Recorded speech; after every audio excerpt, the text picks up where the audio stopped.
Hi friends, Tiffany the Happy Homeschooler here. So, besides homeschooling and homesteading, the other thing I've been doing a lot this year is reading. I've read 4 personal development books, 11 adult fiction, and 12 books for kids. But in this video, I'm going to show you just the ones that I would recommend, all 4 of the personal development books, some of the adult fiction. Next week's video will be the read aloud options for you. And all of the books are linked below.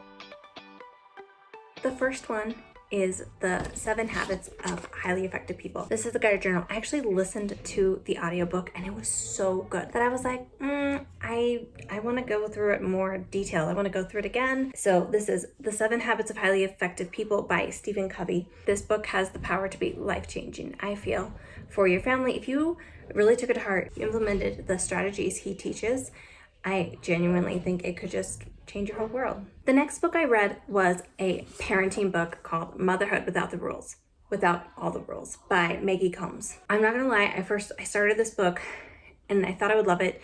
Then I started to kind of like get disheartened. I just wasn't loving it. Some of the advice felt too basic, and then some of it just felt unrealistic. Like it said motherhood without all the rules, and then it felt like it was giving me rules. So I kind of like didn't read it for a little bit. It ended up being a really good book with tons, like I highlighted so many things in it. It was really, really good. But it just took me a little bit to find the bits and pieces that apply to me that actually were really encouraging. A lot of scripture in it, a lot of just good things in it, but it took a while to get there. So if you have this book in your arsenal of parenting books and you haven't picked it up yet, I would read it. It was actually really good. The next one, it took me a while to get through this one too. Sometimes I'll just read like, 50 to 80% and then I just kind of put it down. I think I mostly got everything out of it and so I stopped reading it. But this one actually is really great for, I feel, readers. So anybody who wants to inspire reading amongst their students or their children or their nieces and nephews. Found a lot of insight in it into helping kids find books they love, helping children to kind of just fall in love with reading in a really authentic way and a way that can last a lifetime, as I did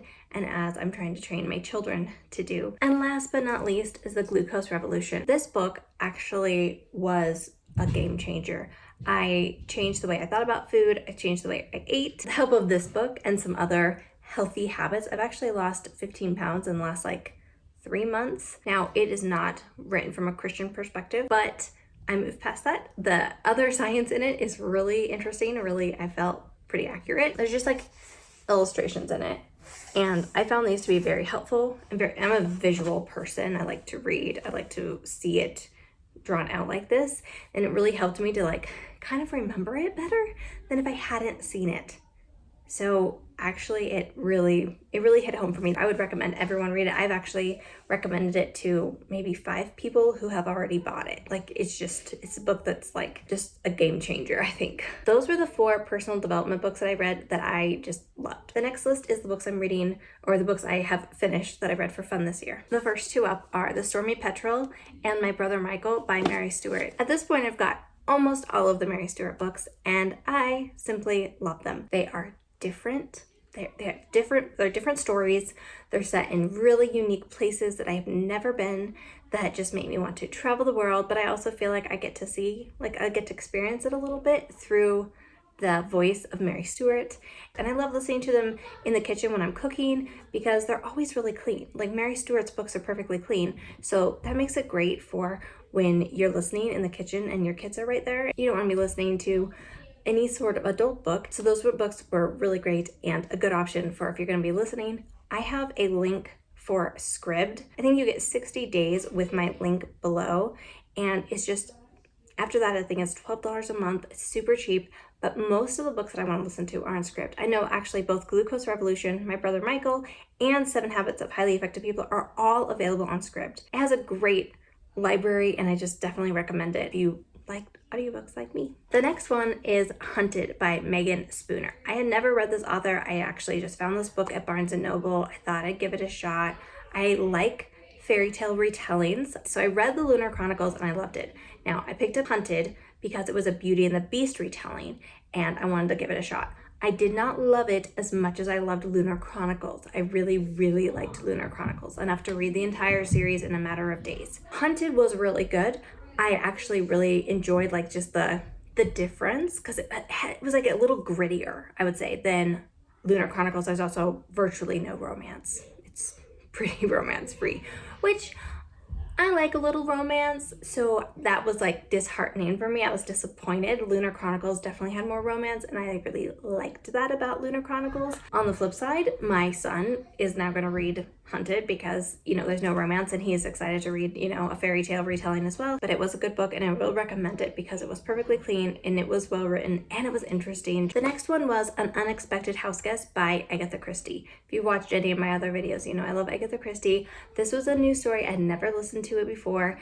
Again, found it on Scribd, and it was so good.